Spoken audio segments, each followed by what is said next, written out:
अनिल जी, स्वागत है आपका TV9 भारतवर्ष के और TV9 नेटवर्क के इस मंच पर व्हाट इंडिया थिंक्स टुडे।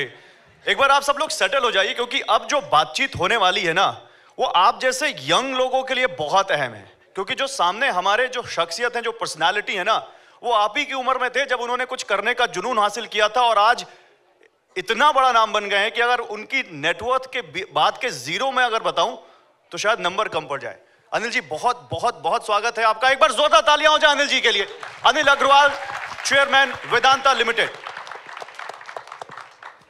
मैं आज अनिल अग्रवाल, चेयरमैन वेदांता लिमिटेड, उनसे बात करूं उससे पहले अनिल जी, आप उस हर लड़के के, हर युवा के आइकन हैं जो एक छोटे से शहर से, यूपी बिहार के एक छोटे से शहर से निकलकर मुंबई, अमेरिका और लंदन जाकर दुनिया में छा जाना चाहता है, कुछ कर जाना चाहता है वो, क्योंकि आपने करके दिखाया है।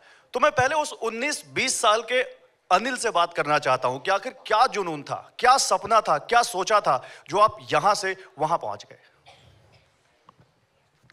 फर्स्ट ऑफ ऑल TV9 का बहुत बहुत धन्यवाद, मेरे को अवसर दिया आने के लिए। मैं ऐसे अवसर पे यंग लोगों के साथ बात कर सकूं, उनको देखता हूं तो मेरे को लगता है कि मेरे को अपने दिन याद आ जाते हैं। और इतना बड़ा मंच तैयार किया, मैं कल से देख रहा हूं, आपने पूरे हिंदुस्तान में रौनक मचा दी है और कुछ अलग करके दिखाया है।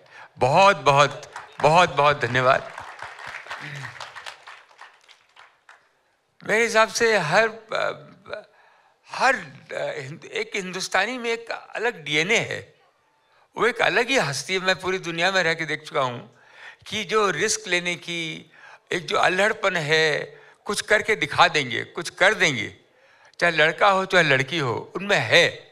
ये मैंने देखा भी है और मेरे को खुद को विश्वास नहीं होता है कि मैं 14-15 साल की उम्र में ही पटना में था। गुड़िया टोली छोटी सी जगह थी, माँ को 500 रुपये मिलते थे, 4 बच्चे थे हम लोग। 10 साल तक उसमें माँ ने हमें बहुत प्यार दिया और हमें रखा। लेकिन सपने मेरे अखबार देखता था, हिंदी का, अंग्रेजी में ज़्यादा पढ़ता नहीं था, हिंदी का अखबार पढ़ता था, तो उसमें बड़े बड़े बिरलास का नाम निकलता था, टाटा का नाम निकलता था। तो मेरे को लगता था कि मैं क्यों नहीं बन सकता, मैं क्यों नहीं कर सकता। तो इस तरह का भाव रहता था, तो बहुत अच्छा लगता है। और ये ऐसा कुछ नहीं है कि कोई नहीं कर सकता, कोई भी कर सकता है, कोई भी कर सकता है। जुनून आ जाए। और एक हिंदुस्तान आज ऐसी जगह है, 140 करोड़ लोग कहाँ रहते हैं जहाँ पे कि आपके पास प्रजातंत्र राज है।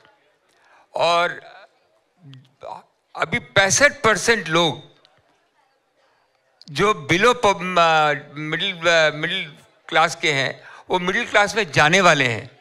हर आदमी को, हर परिवार को छत चाहिए, टीवी चाहिए, लैपटॉप चाहिए, स्कूटी चाहिए, सिलेंडर चाहिए, बच्चों को अच्छी पढ़ाई चाहिए।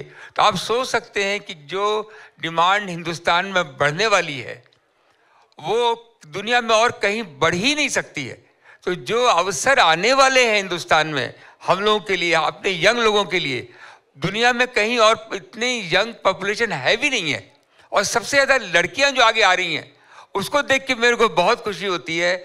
हर हिंदुस्तानी लड़की में एक अभी आज के दिन एक आस हो गई है, एक सपना दिख रही है, वो बहुत अच्छा लगता है।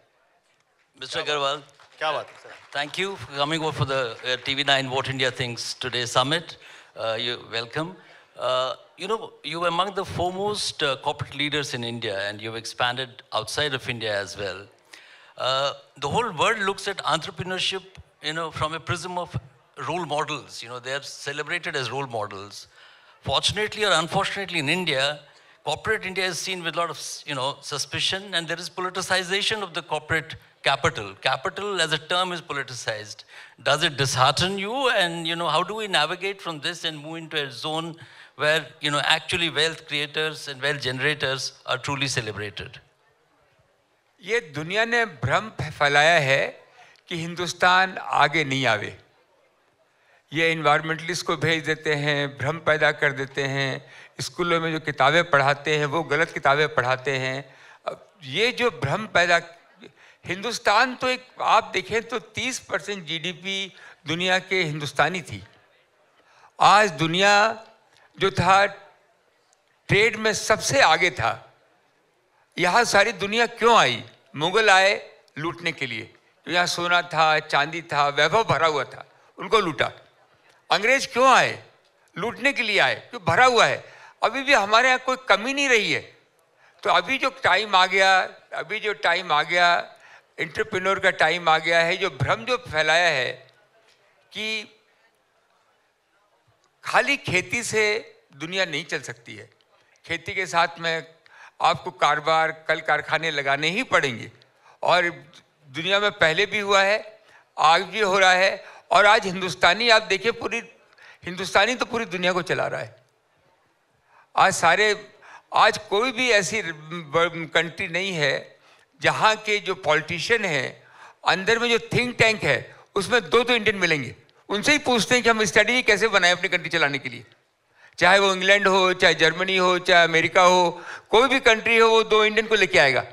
पर जो जर्नलिस्ट भी हैं, वो भी वो इंडियन को पकड़ते हैं, क्योंकि वो रिसर्च अच्छी करेगा, उसका डीएनए है बात करने का। तो ये बात पक्की है आपकी, जो भ्रम फैलाया गया। बट आज का जो अपॉर्चुनिटी आज हमारे यंग लोगों को मिली है, क्योंकि हमारे हिंदुस्तानी जो हैं, बचपन से ही रिस्क लेने की हम लोगों की आदत है। जो एंटरप्रेन्योर होता है उसमें क्या होता है? कैलकुलेटेड रिस्क लेना जी। वो अपना स्टेप आगे बढ़ता है, उसके जो सपने होते हैं उसको पूरा करता है, पूरा करके फिर वो आगे बढ़ता है। एक बार फेल होता है, कोई दिक्कत नहीं है, फिर दोबारा करेंगे, और वो आगे बढ़ता जाता है, अपने लोगों को साथ में लेके चलता है, अपनी टीम को साथ में लेके चलता है। एंटरप्रेन्योर का मतलब क्या होता है? एक तो रिस्क लेता है, जो उसके सपने होते हैं उसको पूरा करता है। दूसरा, अपनी टीम को बरकरार रखता है। और टीम को, कोई भी एंटरप्रेन्योर से आप मिलेंगे तो अपनी टीम को भाई बहनों जैसा मानता है। जो कि बड़े बड़े व्यापारी होते हैं, वो बोलते हैं मैं मालिक हूं, तुम नौकर हो। एंटरप्रेन्योर ऐसा नहीं बोलता है। एंटरप्रेन्योर बोलता है हम सब साथ में हम काम करेंगे। क्या बात है, एक बार तालियां हो जाए। अनिल जी, आपने कहा कि लोग फेल होने से घबराते हैं। मैंने तो आपके बारे में पढ़ा, आपके 9 बिजनेस फेल हो गए, और आपकी कामयाबी में, लोगों की कामयाबी में कुछ किसी का हाथ होता है, कोई उसके घर का, कोई बाहर का, कोई दोस्त का। आपकी कामयाबी में एक चुटकुले का बहुत बड़ा हाथ है। वो क्या कहानी है? चुटकुला बहुत लोग आते, लोग अपनी बातें कहते हैं, बट अब बोलते हैं इतने फेलियर हुए हैं। तो वो गाना है ना, कौन सा गाना है? छोड़ो कल की बातें, कल की बात पुरानी, नए दौर से लिखेंगे हम मिलकर नई कहानी, हम हैं हिंदुस्तानी। क्या बात है, एक बार जोरदार तालियां। और अनिल जी को, राकेश जी, अनिल जी को गाने का बहुत शौक है। जी, मुझे मालूम है। He is a great votary of art and culture of India. He is almost a brand ambassador himself.